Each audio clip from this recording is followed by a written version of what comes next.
Сәлем достар, бүгін ерекше десерт түрін дайындаймыз. Қонақ келгенде оңай, дастарханыңыздың сәнін келтіретін десерт түрі. Ол үшін 1 стакан творожный сырға 2 столовый ложка сахарный пудра қосып араластырамыз.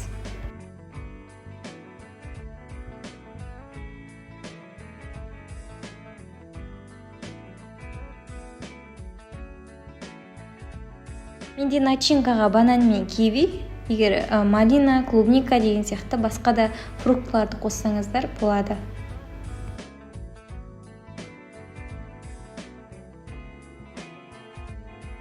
Блинчигімізге 1 қасық творожный сыр мен начинкамызды салып, видеода көрсетілгендей етіп ораймыз.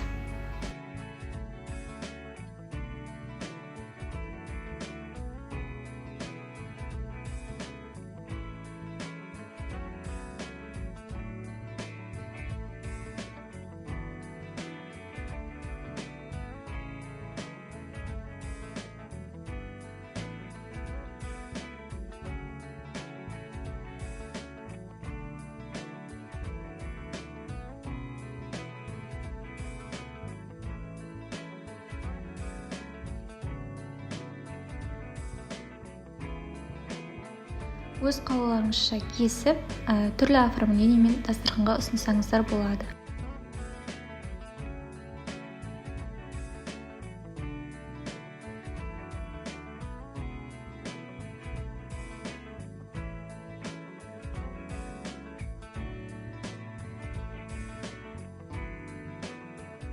Десертіміз дайын, әсемдік үшін бетіне сахарный пудра себеміз.